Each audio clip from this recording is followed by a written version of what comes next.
Welcome to our Chemistry Corner channel. Learn chemistry in a simple and easy way. Last videosல preparation of phenolsல 4 methods பார்த்திருப்போம். Next phenolோட properties பார்க்க போறோம். Physical and chemical properties of phenol எப்படி இருக்கு அப்படிங்கறத நம்ம இந்த வீடியோல தெரிஞ்சுக்க போறோம். Physical properties, physical nature of phenol வந்து phenol is colorless. அது வந்து கலர் கிடையாது. phenolக்கு கலரே கிடையாது. நெக்ஸ்ட் அது வந்து கிறிஸ்டல்ஸ் மாதிரி சால்ட் கிறிஸ்டல்ஸ் மாதிரி நீடில் ஷேப்ல இருக்குன்னு சொல்றாங்க. நெக்ஸ்ட் அது ஒரு பாய்சனஸ். இது ஃபீனால் வைஸ் பாய்சனஸ். நெக்ஸ்ட் இது வந்துட்டு ஏர் அண்ட் லைட்ல வந்து பிங்க் எக்ஸ்போஷர் கொடுக்கும். அது வந்துட்டு நார்மலா கலரே இருக்காது. ஆனா வந்துட்டு ஏர்லயும் லைட்லயும் பிங்க் எக்ஸ்போஷரா இருக்குங்கிறாங்க. Next boiling point, boiling point இருக்கு. ஸ்லைட்லி சொல்யூபிள் இன் வாட்டர், கொஞ்சமாக தான் சொல்யூபிள் ஆகுது வாட்டர்ல. ஏன்னா ஹைட்ரஜன் பாண்டிங் வந்து இருக்கிறதுனால ஸ்லைட்டா சொல்யூபிள் ஆகுது வாட்டர்ல. நெக்ஸ்ட் இதுல வந்துட்டு எக்ஸாம் பாயிண்ட் ஆஃப் வியூல ஒரு 4 பாயிண்ட்ஸ்லேருந்து 5 பாயிண்ட்ஸ் இது அப்படியே நீங்கள் எழுதிட்டீங்கனாலே 2 to 3 மார்க்ஸ் கொடுத்துருவாங்க students. Next chemical properties of phenol. First property வந்து reaction with zinc dust. Reactant வந்து ஃபீனால் அண்ட் ஜிங்க். ஃபீனாலும் ஜிங்க்கும் எடுத்த ரியாக்டன்ட்டா. ப்ராடக்ட் வந்து பென்சீன் அண்ட் ஜிங்க் ஆக்சைடா ப்ரொடியூஸ் ஆகுது. மேஜர் ப்ராடக்ட் தான் நமக்கு முக்கியம். Benzene is a major product and minor product வந்து ஜிங்க் ஆக்சைடா கிடைக்குது. ஃபீனால் வந்துட்டு நம்ம நார்மலா ஃபீனால் நமக்கு தெரியும். அது கூட ஜிங்க் ரியாக்ட் பண்ணும் போது இந்த ஜிங்க்கும் இந்த ஜெட்டன் இந்த ஓ வந்துட்டு ஜெட்டன் ஓவா ஜிங்க் ஆக்சைடா வெளியே போயிடும். அப்ப நம்ம பென்சீன் ரிங் ஃபார்ம் ஆயிடும். இந்த ஹெச் வந்து அப்படியே இந்த பென்சீன் ரிங் கூட ஜாயிண்ட் ஆகி ஃபீனால் கூட ஜாயிண்ட் ஆகி பென்சீன் ரிங் தான் ஃபார்ம் ஆயிடும்.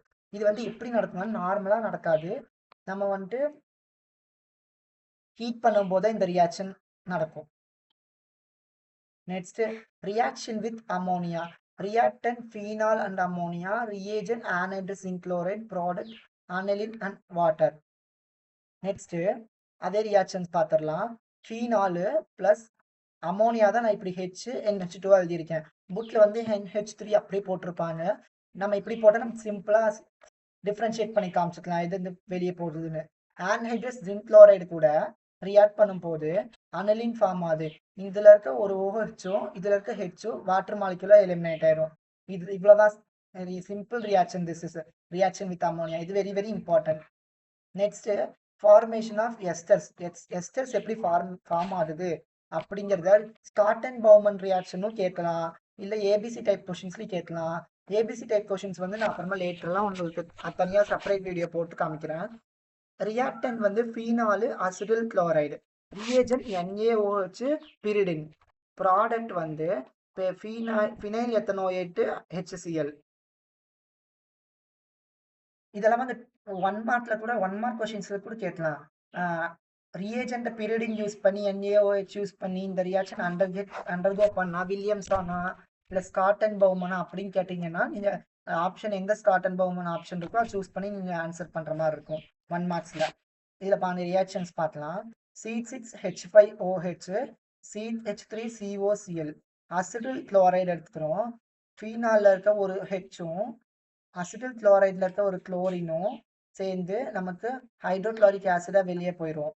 அப்புறம் பேலன்ஸ் இருக்கிற இதெல்லாம் வந்துட்டு சேர்த்து எழுதுனோம்னா CH3COOC6H5 ஃபினைல் எத்தனோயேட்ங்கிற நமக்கு மேஜர் காம்பவுண்டா ப்ரொடியூஸ் ஆகும். இது very important reaction students. Schotten Baumann reaction அப்படின்னு கொஸ்டின்ஸ்ல 2 மார்க்ஸ் 3 மார்க்ஸ்ல கேட்பாங்க.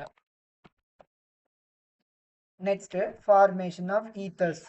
ரியாக்டன்ட் இது வந்து எஸ்டர்ஸ் வந்து ஸ்காட்டன் பவுமன்.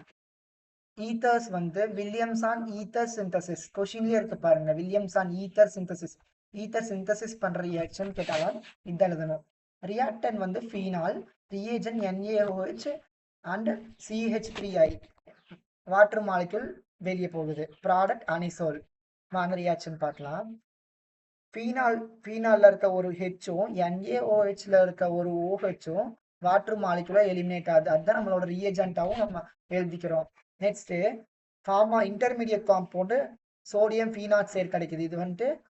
இது வந்து மெயின் ப்ராடக்ட். இது இன்டர்மீடியட் ப்ராடக்ட் அண்ட் காம்பவுண்ட்னு சொல்லுவோம். சோடியம் ஃபீனாக்சைடு கிடைக்குது.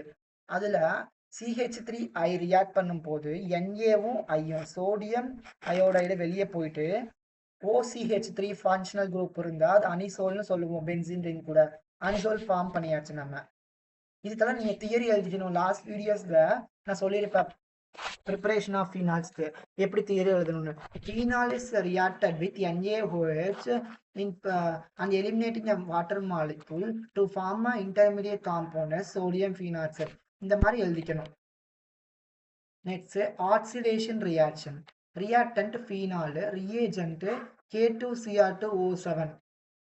இந்த இது K2Cr2O7 இதெல்லாம் வந்துட்டு நமக்கு KMnO4 இதெல்லாம் வந்துட்டு நமக்கு ஆக்சிடேஷன் ஏஜென்ட்டா ரியாக்ட் பண்ணும். கான்சன்ட்ரேட்டட் H2SO4 ரியாக்ட் பண்ணும்போது நமக்கு என்ன ஆகுதுன்னா 2 மேல 1,4 இது 1 2 3 4 5 6 அந்த பென்சீன் ரிங்கில் வந்துட்டு அந்த நம்ம இப்படி ரைட் சைடில் தான் நேம் கொடுப்போம்.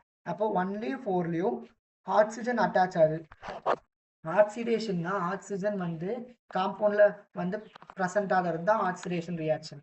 1,4 பென்சோக்யூனோன் அப்படிங்கிற காம்பவுண்ட் நமக்கு ஃபார்ம் ஆகுது. இது ஆக்சிடேஷன் ரியாக்ஷன். நெக்ஸ்ட் ரிடக்ஷன் வந்துட்டு reactant phenol and hydrogen add பண்றோம். 6 ஹைட்ரஜன்ஸ் ஆட் பண்றோம் 3H2 அப்புறம் ஏஜென்ட் நிக்கல் அண்ட் 160 டிகிரி செல்சியஸ்ல ஹீட் ப்ரெசன்ட் ஆயிருக்கும் போது ரியாக்டன்ட் வந்து ப்ரெசன்ட் ஆகி அண்டர்டேக் பண்ணும் போது நமக்கு சைக்ளோ ஹெக்சனால் ப்ரெசன்ட் ஆகுது. அப்படின்னா பென்சீன் ரிங்ல இருக்க இந்த ரிங்ஸ் எல்லாம் இல்லாம உள்ள எதுவுமே இல்லை பாருங்க, அது வந்து சைக்ளோ ஹெக்சனால் சொல்லுவோம். அதெல்லாம் வந்துட்டு ஹைட்ரஜன் சேர்த்து இந்த நிக்கல் கேட்டலிஸ்ட் யூஸ் பண்ணும்போது நடக்கும். ஏதாவது டவுட்ஸ் இருந்தா கமெண்ட் செக்ஷன்ஸ்ல போடுங்க ஸ்டூடெண்ட். நெக்ஸ்ட் வீடியோல மீட் பண்ணலாம். தேங்க்யூ.